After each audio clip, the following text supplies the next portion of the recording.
শ্ৰেণীৰ বিজ্ঞানৰ পোহৰ প্ৰতিফলনৰ প্ৰতিহন এই অধ্যায়টোৰে দাপোনৰ সূত্ৰ আৰু বিবৰ্ধন টপিকটো পঢ়িবলৈ আৰম্ভ কৰিছোঁ, অৰ্থাৎ মিৰৰ ফৰ্মুলা এণ্ড মেগনিফিকেশ্যন। এতিয়া দাপোনৰ সূত্ৰটো পঢ়িবলৈ যোৱাৰ আগতে আমি কিছুমান কথা মন কৰি ল'ব লাগিব, যেনেকৈ চিহ্নখিনি কথাখিনি মন কৰিব লাগিব, অৰ্থাৎ চাইন কনভেকশ্যনখিনি আমি পঢ়িব লাগিব। এতিয়া চাইন কনভেকশ্যনখিনি কেনেকুৱা হয় আমি চাই লওঁ। ধৰি লৈছোঁ এখন দাপোন, দাপোনখনৰ নামটো কি আছিলে? কনকেভ মিৰৰ, অৰ্থাৎ অৱতল দাপোন। আমি সাধাৰণতে কি কৰা হয়,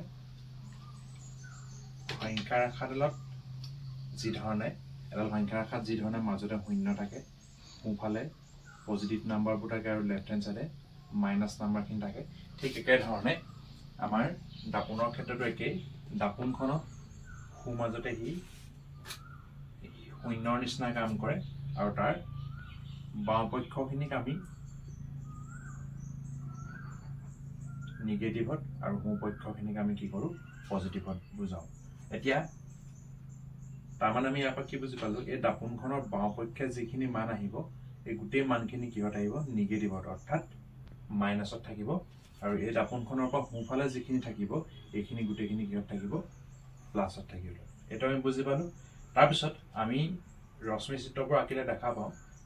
লক্ষ্য বস্তুটো সদায় কি কৰি থাকে? ওপৰলৈ মূৰ কৰি থাকে। গতিকে এটা যদি লক্ষ্য বস্তু হওক বা প্ৰতিবিম্বই হওক এনেকৈ যদি ওপৰলৈ মূৰ কৰি আছে, গতিকে তাৰ চিহ্নটো কি হয়? পজিটিভত হয়। আৰু যদি সি প্ৰতিবিম্বই হওক বা লক্ষ্য বস্তুৱেই হওক, সাধাৰণতে লক্ষ্য বস্তুটো উল্টাকৈ নাথাকে, কিন্তু প্ৰতিবিম্বটো কেতিয়াবা আমি কি হয়, কিছু ক্ষেত্ৰত আমি উল্টাকৈ দেখা পাওঁ। উল্টা হ'লে মানে ই কি হয়, ইয়াক আমি কিহত ধৰোঁ? নিগেটিভত ধৰোঁ। ঠিক আছে, আমি কি বুজি পাইছোঁ যে দাপোনখনে আমাৰ সংখ্যা ৰেখাৰ শূন্যৰ নিচিনা কাম কৰিব। দাপোনখনৰ সোঁপক্ষখিনিক আমি সদায় পজিটিভত ধৰিম আৰু বাওঁপক্ষখিনিক সদায় আমি নিগেটিভত ধৰিম। তাৰোপৰি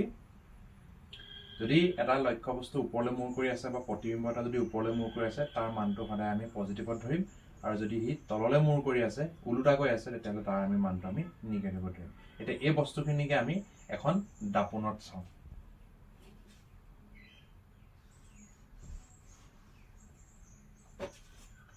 এতিয়া মই দুখন দাপোন আঁকিছোঁ। এখন অৱতল দাপোন, অন্যহাতে এখন উত্তল দাপোন। এডালৰ নামটো কি আছিলে? মুখ্য অক্ষ, মানে এইখিনিতে থাকে মেৰু পি,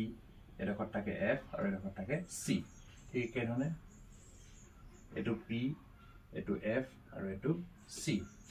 এতিয়া আমি কি কৰিম চোৱা, ধৰি লৈছোঁ মই উদাহৰণস্বৰূপে এইখিনি এটা লক্ষ্য বস্তু আছে, গতিকে ইয়াৰ মানটো কিহত থাকিব?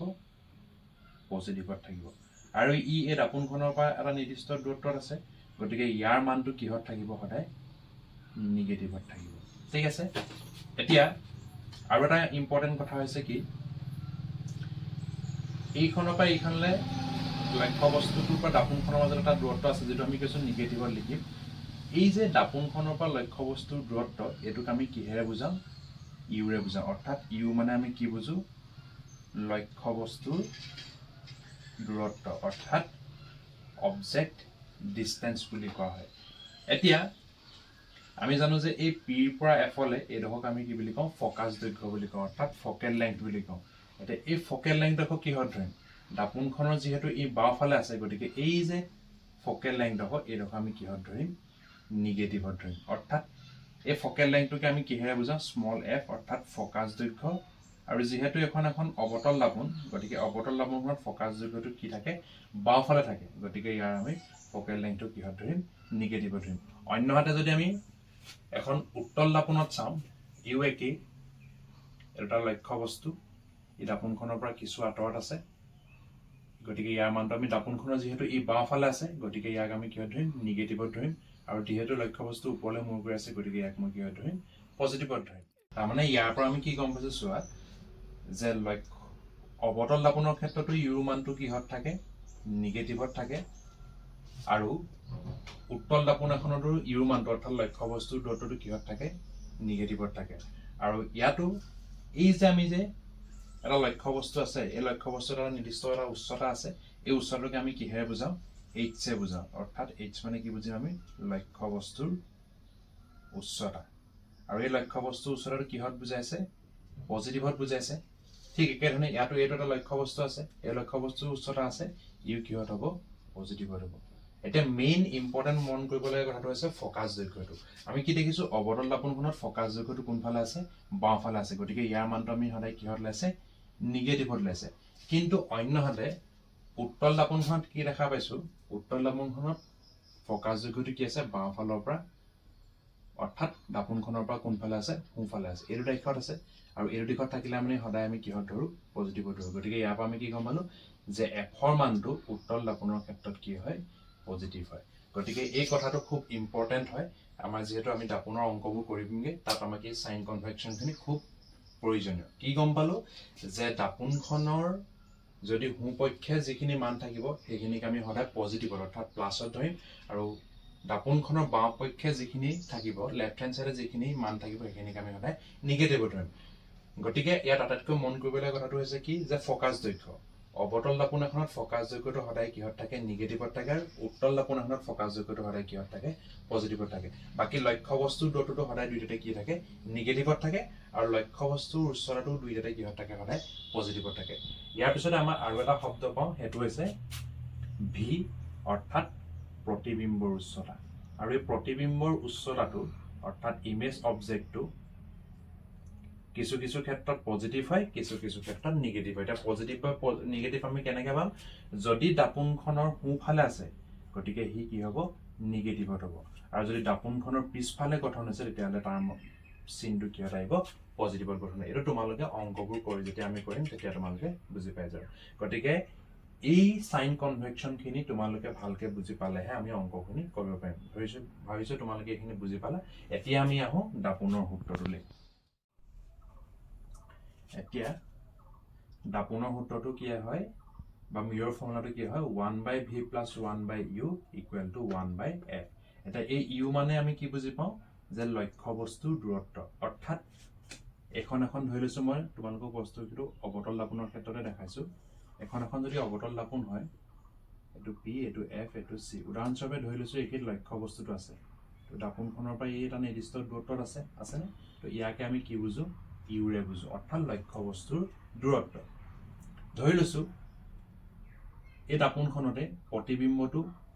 এনেকুৱা এটা জেগাত গঠন হৈছে গতিকে এই প্ৰতিবিম্বটোৰ নিৰ্দিষ্ট এটা দূৰত্ব আছে হয়তো প্ৰতিবিম্বটো দাপোনখনৰ সন্মুখতো গঠন হ'ব পাৰে হয়তো পিছফালেও হ'ব পাৰে মই তোমালোকক এই সন্মুখত দেখাইছো গতিকে এইটো যদি গঠন হৈছে তেতিয়াহ'লে ইয়াৰ এটা নিৰ্দিষ্ট দাপোনখনৰ পৰা দূৰত্ব আছে তো সেই দূৰত্বটোক আমি কিহে বুজাম v ৰে বুজাম অৰ্থাৎ প্ৰতিবিম্বৰ দূৰত্ব আৰু আমি জানো p পৰা f ৰ এই দূৰত্বটোক আমি কি বুলি কওঁ ফকাছ দৈৰ্ঘ্য বুলি কওঁ আৰু ইয়াক আমি কিহে বুজাম স্মল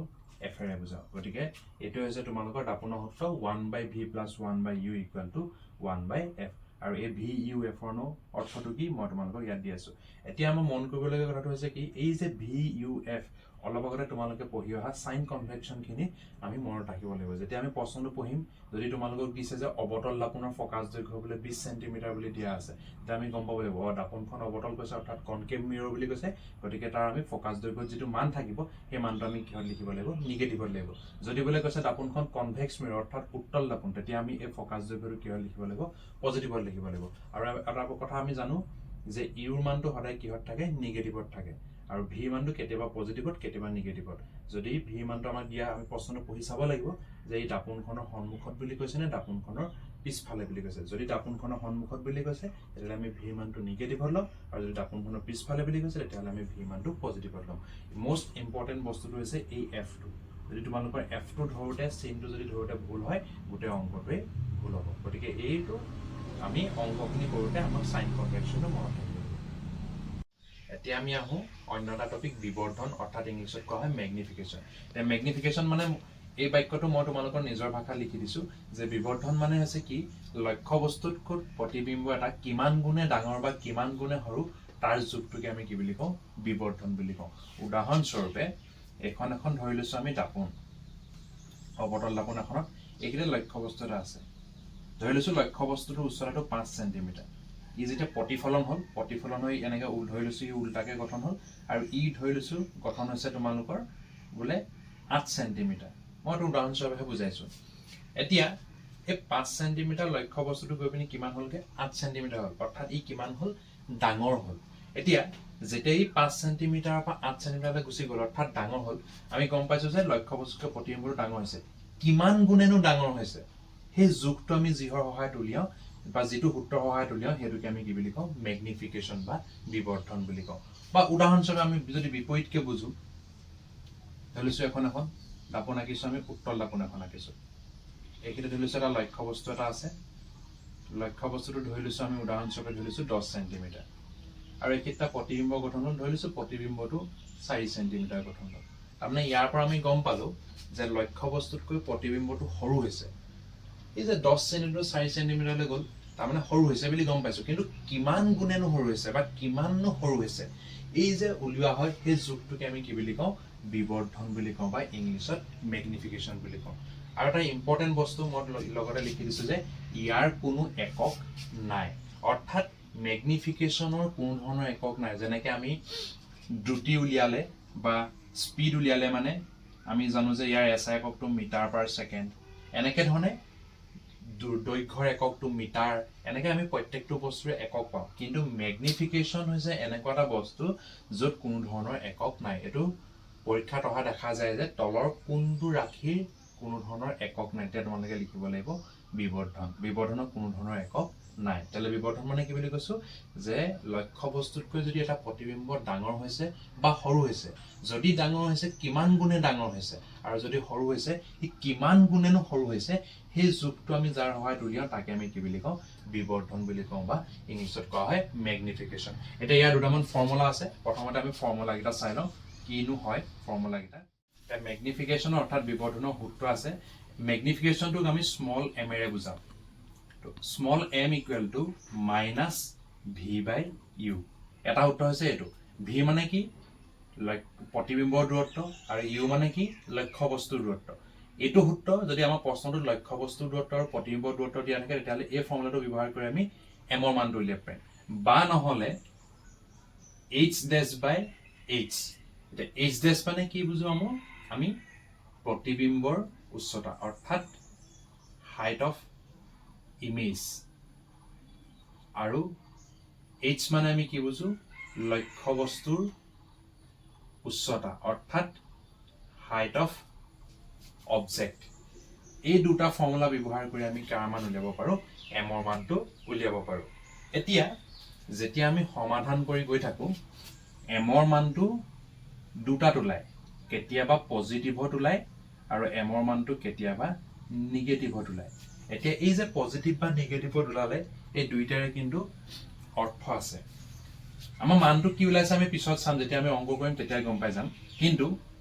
এমৰ মানটো যদি পজিটিভত ওলাইছে অৰ্থাৎ যদি ধনাত্মক হৈছে ইয়াৰ পৰা আমি প্ৰতিবিম্বটোৰ প্ৰকৃতি গম পাওঁ কেনেকুৱা হয় প্ৰকৃতিটো যদি এমৰ মানটো পজিটিভ হয় প্ৰতিবিম্বটো মই সেইটো ওপৰত লিখি দিছো প্ৰতিবিম্বৰ প্ৰকৃতি তাৰমানে নেচাৰ অফ ইমেজ কেনেকুৱা ধৰণৰ হয় যদি এমৰ মানটো পজিটিভত ওলাইছে তেতিয়াহ'লে ইয়াৰ প্ৰতিবিম্বটো অসৎ আৰু থিয় হয় আৰু যদি এমৰ মানটো নিগেটিভত ওলাইছে অৰ্থাৎ ঋণাত্মকত হৈছে তেতিয়াহ'লে সেই প্ৰতিবিম্বটোৰ প্ৰকৃতি কেনেকুৱা হয় হট আৰু ওলোটা এইকেইটা খুব ইম্পৰ্টেণ্ট বস্তু হয় মনত ৰাখিবলগীয়া বস্তু হয় তাৰমানে এমৰ মানটো যদি পজিটিভত ওলায় অসৎ আৰু থিয় হ'ব যিটো প্ৰতিবিম্বটোৰ প্ৰকৃতি আৰু এমৰ মানটো যদি নিগেটিভত ওলায় তেতিয়াহ'লে তাৰ প্ৰকৃতিটো কেনেকুৱা হ'ব প্ৰতিবিম্বৰ প্ৰকৃতিটো কেনেকুৱা হ'ব হট আৰু ওলোটা এইটো মনত ৰাখিবলৈ কেনেকৈ ভাল চোৱা আমি সাধাৰণতে বুজো অসৎ মানে বেয়া হট মানে ভাল আনহাতে পজিটিভ মানে ভাল নিগেটিভ মানে বেয়া এতিয়া এমৰ মানটো পজিটিভ গতিকে ভাল তাৰ বিপৰীতটো কি বেয়া অৰ্থাৎ অসৎ আৰু এটা কথা সদায় মনত ৰাখি থবা অসৎ হ'লে মানে থিয় আহিবই নেক্সট এমৰ মানটো যদি নিগেটিভ হয় অৰ্থাৎ ই মানে বেয়া গতিকে বেয়াৰ বিপৰীত কি হ'ব ভাল তাৰমানে অৰ্থাৎ হট আৰু ওলোটা এনেকৈ কৈ পিনি মনত ৰাখিবলৈ ভাল বুজি পালা নহয় সদায় বেয়া ভাল হ'ব পজিটিভ ভাল গতিকে ইয়াৰ বিপৰীত অসৎ বেয়া নিগেটিভ মানে বেয়া তাৰ বিপৰীত ভাল হট আৰু এইটো মনত ৰাখি থবা অসৎ হ'লে সদায় থিয় হয় হট হ'লে ওলোটা হ'ব এইকেইটা মনত ৰাখিবলগীয়া কথা ইয়াৰ উপৰি এমৰ আৰু দুটামান চৰ্ত আছে এই চৰ্তকেইটা সাধাৰণতে আমাৰ প্ৰশ্ন কাকতখন নতুন হোৱাৰ পৰা দেখিবলৈ পোৱা যায় এতিয়া এমৰ তিন ধৰণৰ আমি মান পাওঁ কি পাওঁ এমৰ মানটো কেতিয়াবা এতিয়া আমি সাইনটো চালো কিন্তু এতিয়া মানলৈ আহিলো সাইনৰ চোৱাৰ পিছত আমি মানলৈ আহিম যদি এমৰ মানটো আমি একতকৈ সৰু পাওঁ আমি একতকৈ সৰু পাব পাৰো কেতিয়াবা আমি m ৰ মানটো 1 পাব পাৰো আৰু কেতিয়াবা আমি m ৰ মানটো 1তকৈ ডাঙৰ পাব পাৰো এই তিনটা শৰ্তত আমি m ৰ মানকেইটা পাওঁ এতিয়া এই তিনটা শৰ্তই কিন্তু আমাক কিছুমান কথা কয় কি কথা কয় প্ৰতিবিম্বটোৰ আকাৰৰ কথা কয় চিনটোৱে আমাক প্ৰতিবিম্বৰ প্ৰকৃতি দিলে আৰু মানটোৱে আমাক প্ৰতিবিম্বটোৰ আকাৰ দিলে আমি এইটো চাই পিনি প্ৰতিবিম্বটোৰ কি গম পাওঁ আকাৰ গম পাওঁ মানে অৰ্থাৎ সাইজ অফ দা ইমেজ গম পাওঁ যদি m ৰ মানটো 1তকৈ সৰু হৈছে if m is less than 1 then the image will be diminished from the object অৰ্থাৎ যদি m ৰ মানটো 1তকৈ সৰু হয় তেতিয়াহলে লক্ষ্য বস্তুতকৈ প্ৰতিবিম্বৰ আকাৰটো কি হয় সৰু হয় বা সংকুচিত হয় বুজি পাইছো যদি 1তকৈ m ৰ মানটো সৰু হয় তেতিয়াহলে প্ৰতিবিম্বটো কেনেকুৱা হ'ব লক্ষ্য বস্তুতকৈ সৰু বা সংকুচিত হ'ব উদাহৰণস্বৰূপে ধৰি লৈছো লক্ষ্য বস্তুটো যদি 5 সেন্টিমিটাৰ আছিল তেতিয়াহলে যদি m ৰ মানটো সৰু লাগে তাৰ মানে ই সদায় প্ৰতিবিম্বৰ ওচৰটো কি হ'ব 5তকৈ কমি গুচি যাব 5তকৈ কমি গুচি যাব অৰ্থাৎ উদাহৰণস্বৰূপে ধৰি লৈছো বোলে 3 সেন্টিমিটাৰ ওলালে এনেকুৱা নিচিনা কথা হয় আৰু যদি m ৰ মানটো 1ৰ সমান হয় 1ৰ সমান হলে মানে আমি কি পাওঁ যে লক্ষ্য বস্তুৰ আকাৰ আৰু প্ৰতিবিম্বৰ আকাৰ সদায় কি হ'ব সমান হ'ব এটো আমি কোনখত কোড দেখা পাওঁ গম পাইছানে আমি সাধাৰণতে ব্যৱহাৰ কৰি থকা মুখ চাবলৈ ব্যৱহাৰ কৰি থকা বা প্ৰত্যেকৰ ঘৰতে থকা দাপোনখনত আমি দেখিছো না নিজকে আমি নিজে যিমানটো সাইজৰ হয় আমি নিজৰ প্ৰতিবিম্বটো হিমানটো সাইজে দেখিছো গতিকে আমি ইয়াৰ পৰা কি বুজিব যে সমতল দাপোনৰ m ৰ মান অৰ্থাৎ বিবৰ্ধনৰ মান সদায় কি হয় 1 হয় গতিকে ইয়াৰ উদাহৰণস্বৰূপে প্ৰতিবিম্বটো যদি 5 সেন্টিমিটাৰ হয় সৰি লক্ষ্য বস্তু যদি 5 সেন্টিমিটাৰ হয় প্ৰতিবিম্বটো কিমান হ'ব 5 সেন্টিমিটাৰ হ'ব যদি m ৰ মানটো 1 ওলাইছে আৰু যদি m ৰ মানটো 1তকৈ ডাঙৰ হৈছে গতিকে ইয়াত তোমালোকে ধৰিব পাৰিছে কি হৈছে যদি m ৰ মানটো 1তকৈ ডাঙৰ হয় তাৰ মানে ই লক্ষ্য বস্তুতকৈ কি হ'ব ডাঙৰ হ'ব অৰ্থাৎ বিবৰ্ধিত হ'ব enlarged হ'ব ঠিক আছে বা উদাহৰণস্বৰূপে আমি কি বুজি পাওঁ ধৰি লৈছো লক্ষ্য বস্তুটো বোলে 5 সেন্টিমিটাৰ কিন্তু প্ৰতিবিম্বটো ওলালে 8 সেন্টিমিটাৰ এনেকুৱা ধৰণৰ তাহলে বুজি পালো m ৰ তিনটা শৰ্ত ওলাই m ৰ মানটো কেতিয়াবা ওলাব 1তকৈ সৰু ওলালে আমি কি বুজি পাওঁ ইমেজটো সংকুচিত অৰ্থাৎ ডিমিনিস্ড হ'ব উদাহৰণস্বৰূপে দিছো যদি m ৰ মানটো 1 হয় তাৰ মানে লক্ষ্য বস্তুৰ সাইজটো আৰু ইমেজৰ সাইজটো কি হয় সমান হয় অবজেক্ট সাইজ আৰু ইমেজ সাইজটো কি হয় সমান হয় আৰু যদি m ৰ মানটো 1তকৈ ডাঙৰ হয় তেতিয়াহলে ই বিবৰ্ধিত অৰ্থাৎ enlarged হয় অৰ্থাৎ লক্ষ্য বস্তুতকৈ প্ৰতিবিম্বৰ আকাৰ কি হয় ডাঙৰ হয় এইকেইটাই m ৰ তিনটা শৰ্ত ম্যাগনিফিকেশন ইমানখিনি জানিলে তোমালোকৰ বৰ্তমান হৈ যাব আজি ভিডিওটো ইয়াতে শেষ কৰিছো যদি চাই ভাল পালা তেতিয়ালে চেনেলটো সাবস্ক্ৰাইব কৰিবা আৰু ভিডিওটো লাইক কৰিবা ধন্যবাদ